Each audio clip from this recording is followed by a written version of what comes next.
Welcome to Legacy Moments. We're going to hop right in.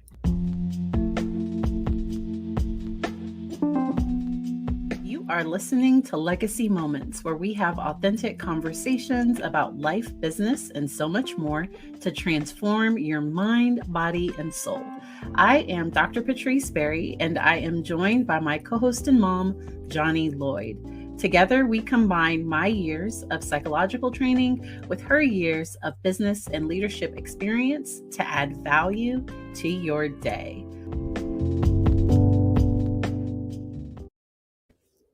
All right. And today we are going to be talking about levels of relationship. If you didn't check out last week's episode, please check it out. We've been doing a series on relationships. And when we talk about levels of relationships, what we're talking about is a lot of times we might overuse the word friend. And what does that really mean to you? And I think that's for you to know and then to communicate those boundaries to the people around you. And we talked about letting go of some people. And I think this will also, because sometimes I might be trying to keep somebody in a close friend category, but for this period, for this season, or maybe this person just isn't a close friend. And so being able to just because if you try to keep somebody in a space that their behavior, it's just our connection is just not there, it's going to create more frustration. It opens up all types of doors. And so that is what we're going to talk about. I love the way you introduced that because I'm going to give it to you on this way just to think about it. Some people are comrades, some people are confidants, and some people are constituents. So the constituents are just like voting for somebody. They're kind of in your lane as long as you're going their way, right?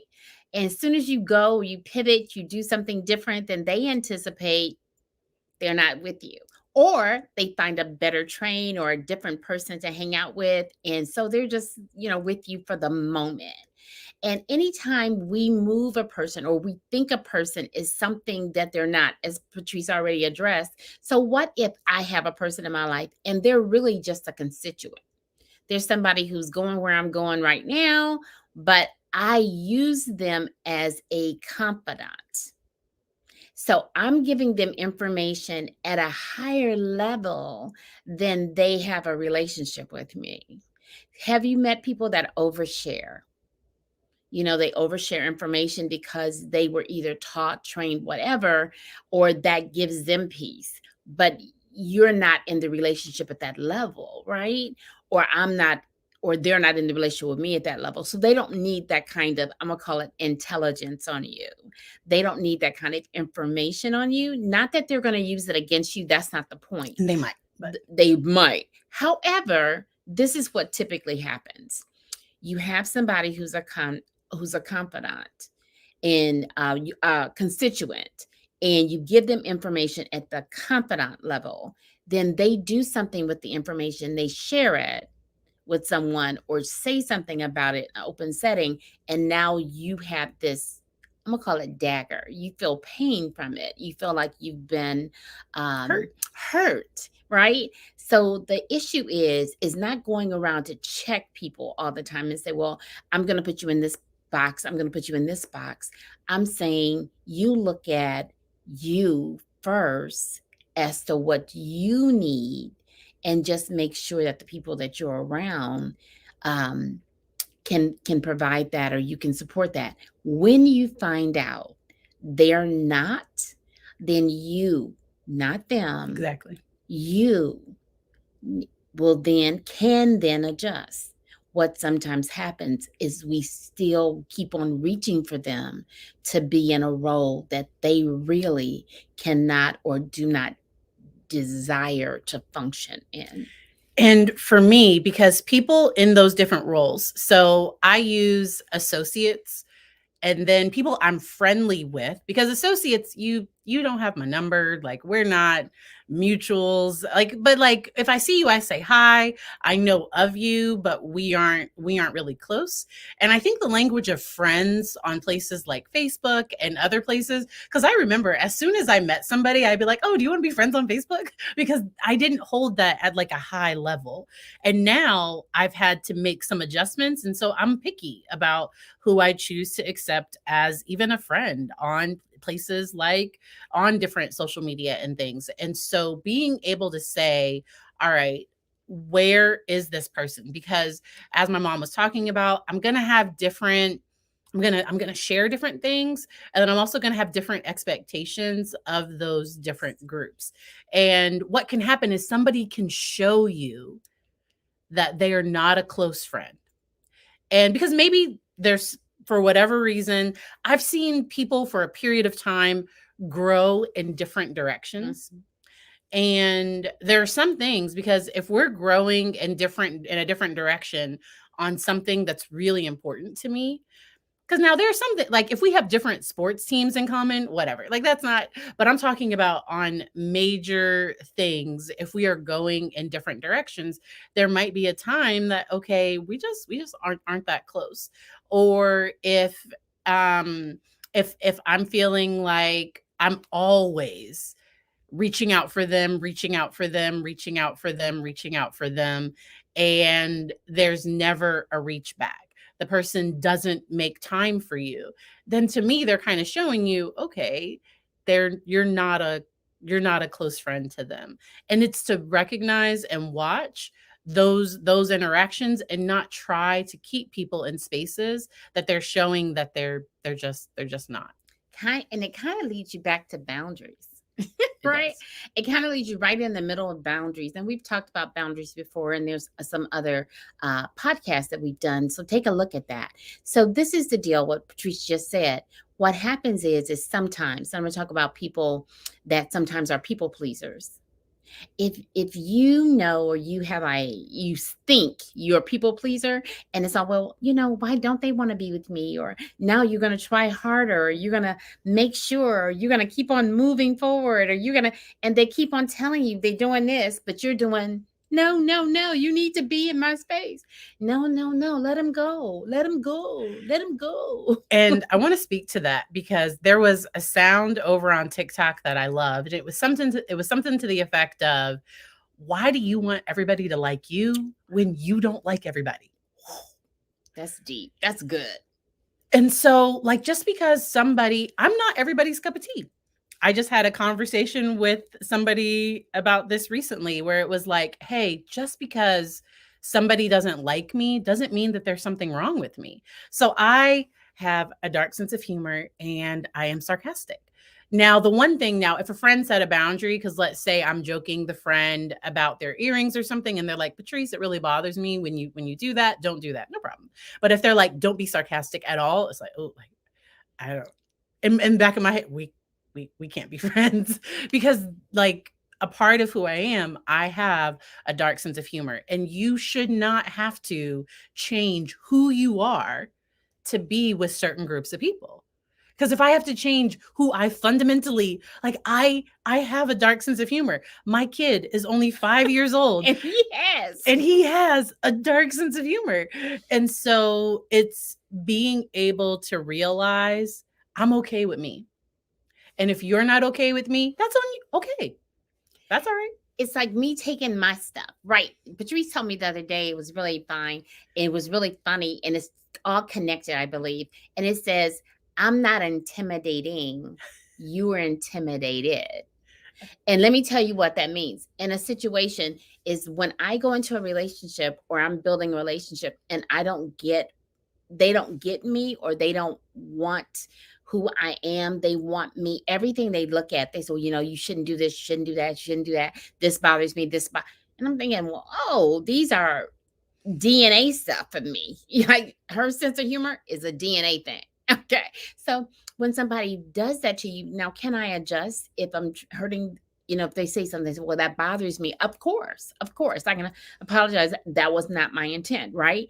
But when that keep on happening, then I may not need to be in your space as much. So the key intimidating and intimidated is when come into the room, I come in fully who I am. Happy hair, happy jewelry, whatever. I'm me. Yeah, I'm me, right? Fully me. If something about me intimidates the other person, they need to own that. They need to own that. So when it's an ownership, that's not my baggage. So I'm not picking up another person's baggage and carrying it with me to help them feel more comfortable in their own space. So it's really important that you don't try to fix your friends. If you are, so in the past, I have just a caregiver. I have been just very caring to people, but in being kind of caring to others, I didn't show them who I really was. I withheld parts of myself, and I wasn't authentic within certain relationships. And it's really taken some growth. Like I'm telling you, like the 30s, I came into my full self, into who I am. And somebody asked, what's an example of my dark sense of humor? So That's a good. I so like if something now, so I will joke about things for myself. Now, if somebody else has something bad happen, I won't joke about that.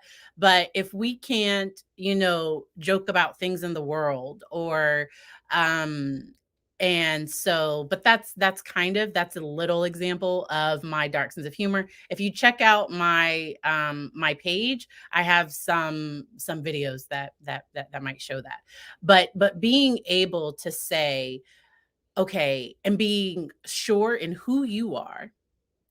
And because I think that's what happens within those relationships, is that because I'm not sure of who I am, when I get feedback from somebody, then if you're having to completely change who you are as a person, I see that as a big problem. Yeah, because okay, so as a test to let you see if you have a piece of wire or a wire hanger specifically, if you can get a piece of, usually you get that when you have clothes cleaned in the cleaners or whatever, they give you wire hangers normally. So if you dismantle Take it apart. and take it apart, and that's what someone else is doing to you, or you are allowing, let me specify, you're allowing somebody else to do to you, they're disassembling you, they're restructuring you. And then every time you go to a different place, then they restructure you. Pretty soon you don't realize everything that happened, because it's little things, right? Little things that people cross a little boundary, or you let them unloose the top, or you let them pull down the bottom, or they do stuff to the wire, right? To the hanger. And then before you know it, you're all discombobulated and you're questioning who you are and your beliefs, your desires, all of those things. Now, there are things that happened in my life that made me question stuff about me anyway. Got it. Okay. I'm just saying. I'm not saying that's abnormal for you to question where you are in the moment, because we're all in a place of, well, we desire to be in a place of growth. Yeah. What I want to do every day is be a better version of me than I was yesterday. That's my goal. So it's only take 1%, just a 0.5%, just a centimeter, just be better, right? So my point for saying that the restructuring is we have to be careful, because if we allow people to morph us into what they want, then when they're not in our space, or maybe not even in our lives, You won't know who you are. won't know who you are. And that's the key. The key is be authentically you. Does that mean hurt people? No. Does that mean be mean? No. Does that mean that you're never But setting a boundary isn't mean. So No, it's not. if a friend reaches out and they're like, "Hey, can we get together this weekend?" And I'm like, "Oh no, I already have plans." And if they go off on me because of that, because I like, whoa, wait a minute, or I know back during before I started going out more with COVID and everything, I really stayed in a lot. And I'm grateful that my friends understood, okay, well, that's just where she is right now. Like once we come out of it, once like she'll kind of get back to normal.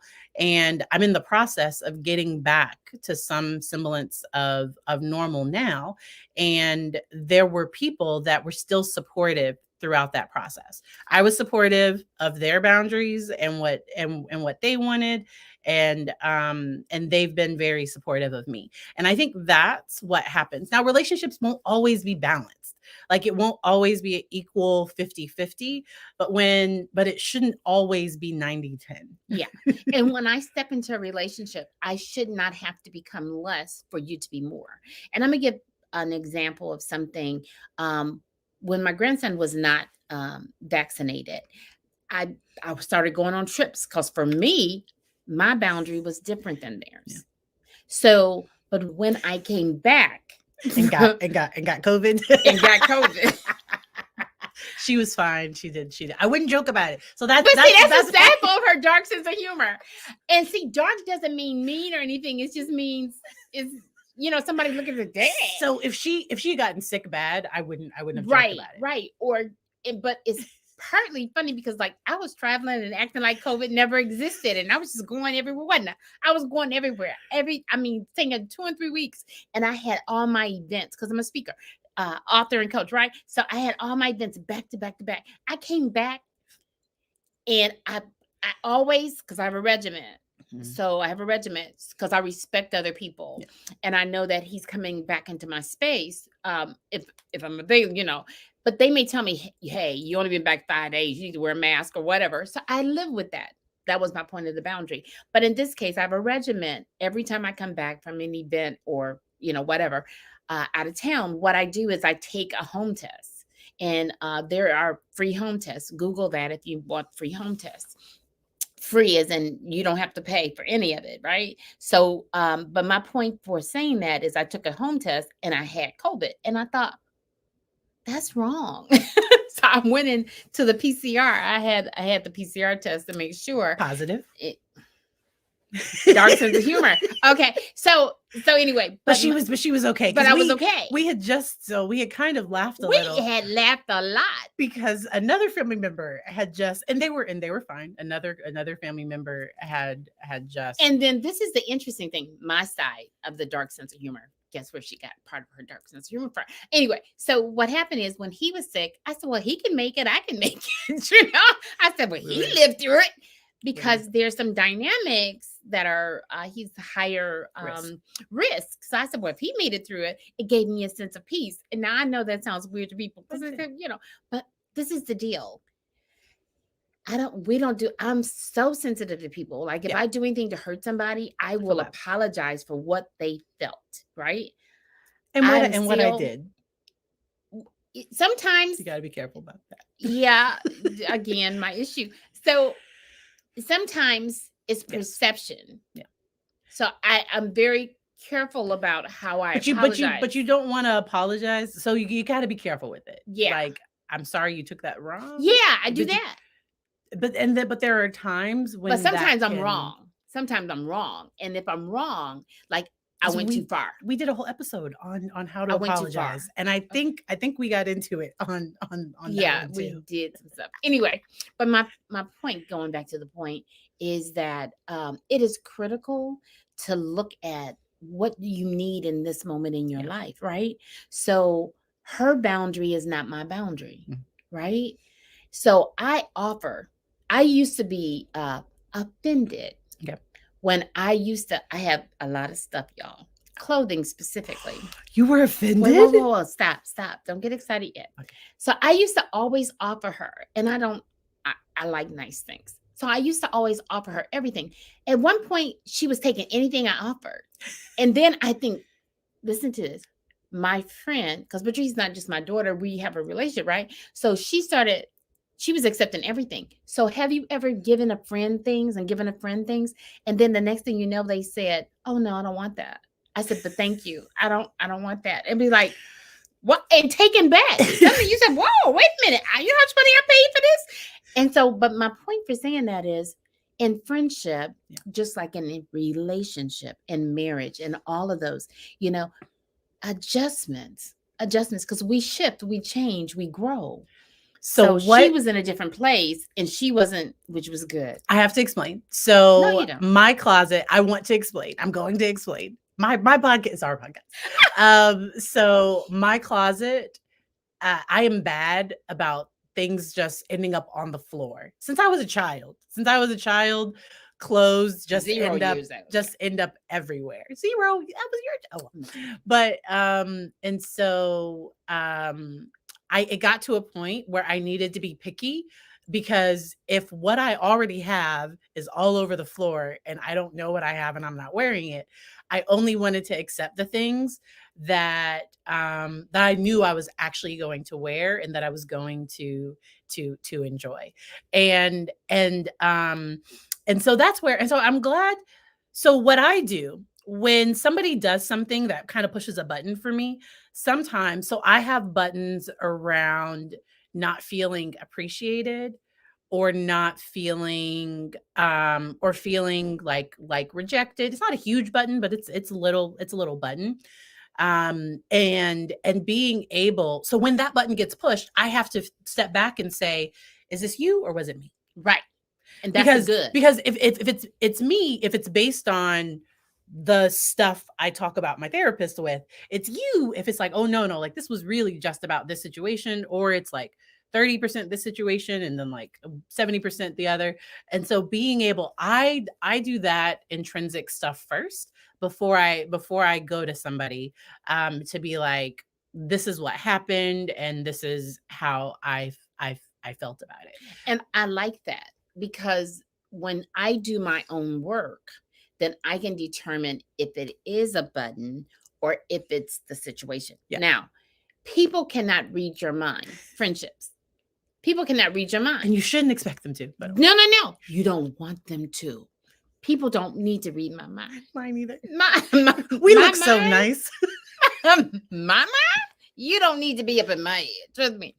So anyway, but my point for saying that is, if they're crossing a boundary, tell them. Say, what you just said, I thought I mentioned to you that I know I mentioned that to you, and I need you not to do that. And then, because see, what I used to say is, you don't have to exit anybody out of your life. You just keep on soaring, and they'll drop off. It's kind of true. However, they're still reaching for you and trying to pull you back to where they want you to be. So sometimes you tell people, I have changed. I am not going out and partying, or I'm not going to do this. I'm not going to buy this. I'm not going shopping. I'm not eating. Every time we get together, all we do is we eat. So what I would tell the person is not just what I said. I would say, you know what? Let's do something else and go out and eat. Let's go out and meet up and do something else. And if they said, no, girl, all I want to do is go and eat. I said, well, I'm not going to go out as often because I'm working on something. I'm working on me. So therefore, I'm not eating. I'm not going out to eat as often. So you establish your boundary. Then you have to maintain your boundary. Then you have to not feel guilty when a person taps into your boundary and says, I need your time, your money, your stuff, because people cross that boundary. Those are boundaries. And so that's the key. My money? I know what she did. My money. She my daughter. Anyway, but my point for saying that is just keep in mind, when a person crosses it, they can't read your mind. Give them information. And I will always give the reminder that a true boundary says, hey, if you want to meet up, I'm only going to be available to meet out. I'm not available to meet at restaurants anymore. And so it's not saying, because it's say, hey, I'd love to meet with you. And here is where, this is what we can do. Maybe we can do a coffee shop.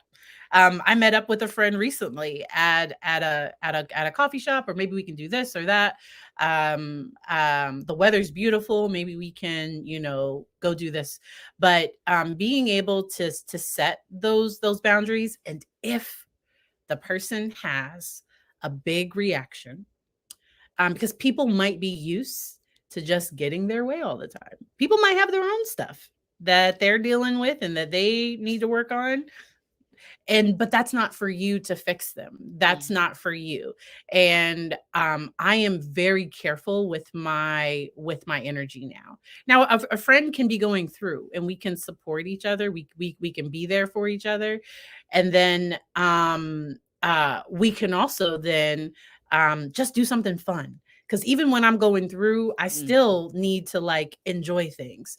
And so being able to still be authentic.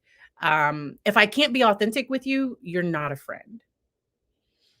Because we're talking about these levels. And so mine are like associate, friendly, friend, and close friends. And I can count my close friends on Right. on one hand. And being able to have those people that, and my close friends, they can give me feedback anytime. They can be like, Patrice, you were wrong. And I'm gonna take a breath, think about it. And yeah. But then you can discuss it too, and that's the key about those levels. And do this. I'm doing something in my house that I recommend you do in your space in relationship. You don't have to tell the other person that it's happening. You just look at it and say, have you earned the right to be at this level? So in my home, there's some stuff going on. I'm moving stuff around. So every book, and I have a book issue, but we're not going to talk about that. We're not going to talk about it. So every book has to earn its right to be back in this space I just cleaned out. So you said, how does it earn its right? I'm going to literally spend a little time in the book and see if it's something that I really need, or if it's something that someone else could use and have a better use for. Because I had 50 cookbooks. Oh, I just said that out loud. I didn't mean to tell y'all the number, but it's too late now. It's 50 with pictures. I might want one. I don't know. I use the air fryer. I don't. The recipes can't be too long. The numbers are getting shorter and shorter. So I allowed someone, my brother actually, come in because he loves cookbook. So he came over and he looked at them, and so he took 6, which was really good for him. And then I said, okay, Patrice is going to take a look at them. But my point for saying this, I won't bring them back in the house. You know why? They have not earned the right to stay. They have not. And the reason is the ones I have up there have purpose and meaning. The one I can get this stuff online. Because I had to look at it. Johnnie, you can get this stuff online. You don't have, and I'm not doing that much cooking, but we're not going to get into that either. So that's what I'm doing. I'm looking at things and saying, what adds value? When you look at relationships, when you look at friendships, look at it and say, am I the one that's doing the 100 and the other person's doing 10? Every time I'm around this person or this situation, I'm frustrated because I'm giving, I'm always paying, I'm always, whatever it is. Look at it. Don't blame them. Just make adjustments for you that you can live with. I hope that's good. I'm going to drop this and run. Not really. But even with family. That's good. Just because they're family does not mean that they have to be close to your heart, because there are some people that have shown, based on their behavior, based on the way they treat you, based on the way they treat your children, for whatever reason, that you have to be cautious with them. And back when I was younger, I bought into that, family, blood's thicker than, wait a minute, what? No, like nobody has the right to treat me poorly, even if we share half of our DNA or whatever. Like people have to earn that, including family. And there are people, because there are some boomers, that's my mama's generation, that don't like that their kids have like cut them off, that they're setting these boundaries. And when I'm working with clients, we say, okay, where do you want this person to be? Because some people, it would hurt them too much to completely cut someone out of their life. But we can talk about how can we safely have them in your life, or how can you realize that, okay, you can't go to this person for advice. You can't go to them for this or that. You have to set boundaries around your money, your time. And so this also includes family. I love that you brought that up. And then remember this, just because the person is your friend, or they may be your confidant or your comrade, if you're in a space and you have children, and your children don't, let's say they don't reach out to the person, or they don't, whatever, right? Whatever situation is, trust and believe or respect your child's boundary. I personally, I was raised that when people come in the house, family especially, you do certain things with your family. You hug them, you da da, whatever. So now I literally, when my grandson comes and runs to me and hugs me, I know how much that means. Because he doesn't do that to everybody. He didn't do it to everybody. Wait a minute. And he used to didn't do it to me. and my little feelings, because I'm thinking, I kept you till you was 18 months. And so, but, and as a mom, she respects his boundary, and she taught me to respect his boundary. She said, if he don't want to hug nobody, he ain't got to hug nobody. And if y'all are, if you're tickling him and he says stop, you stop. Yeah. And then you ask him if you like, and so we had, I'm really big on consent and boundaries, especially for children, because they don't have power. Yeah. And the reason I even bring that up is for you to remember that boundaries and relationships, friendships, levels of friendships, kids, don't get in the middle of your kids' issues with other children. Don't get in the middle of your children's relationship with their spouse. Now, if your child is being bullied, but that's different. That's different. But like if they're just having like minor kid drama, like, because you'll be mad to my, you can't go to Bobby's house no more. And he says, but I like Bobby now. Or she'll say, I like Janie or Bobby now, whatever. And then they're like, but you cut me off. Why'd you cut me off? That was a moment in time. Allow them to go through the accurate thinking or the critical thinking process so that they know it's okay for you and them not to be together. But if you decide, and then I ask, well, what made you change your mind? What happened? That kind of thing. Go ahead. So she thought of something. My kid right now just started kindergarten this week. And every day I ask him, like, who did you play with? Who did you play with? And he's like, I played by myself. Like I played by myself. With me. I'm like, did you talk to the other kids? And he's like, no. I was like, did you talk to your teacher? And he was like, yes, he is talking to the adults. But I had to, so this is his first time being in an environment with all new kids. And he's taking his time getting, because I was the kid that like I needed friends. And my kid's like, I don't need no friends. I'm good. Because you know what? He entertains himself. And now she did too. She was very good at entertaining herself. But I was always bringing people over because our house was a hangout place, right? But my point for saying that, and I love she brought that up, let your children and let yourself go through the process of doing what you need to do. You saw something. Yes. So someone said, never learn to confront issues. Just thought of their good qualities, my bad ones, and forgave. And forgiveness does not mean, so I have videos over on YouTube on forgiveness, because I can let go, because I've been hurt in relationships. For me personally, what forgiveness means is me letting go of that hurt while acknowledging it. But that doesn't mean that the person that I'm going to be in their life, or that I'm going to let them continue to hurt me.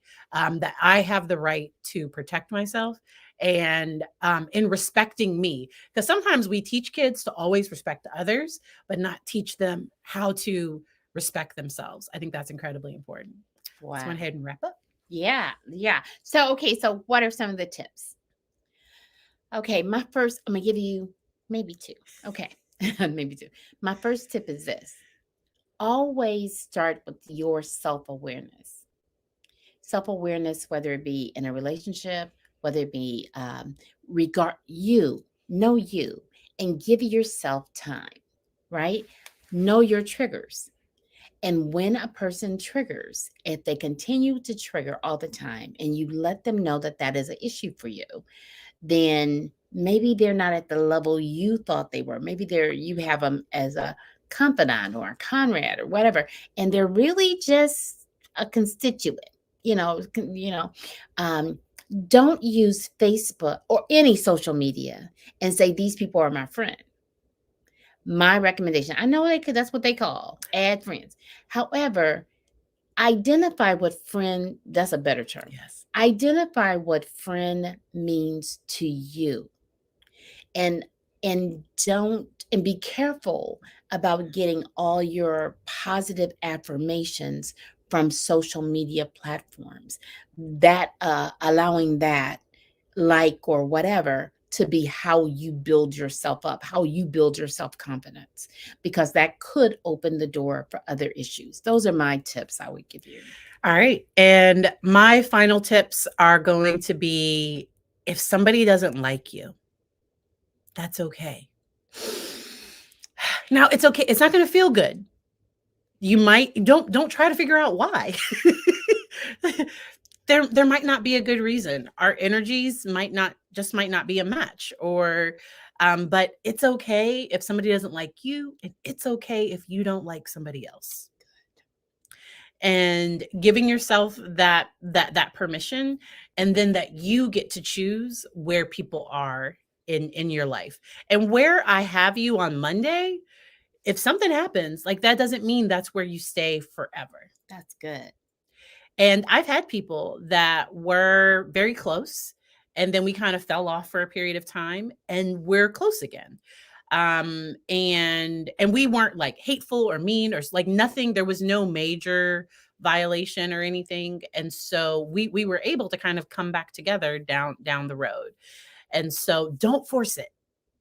Don't try to force people to be. It's like, the square peg and the round hole. Like, sometimes you so badly want these people to be in this space that you're honestly blocking the person that might fit and be a good fit for that place in your life. It is incredibly lonely.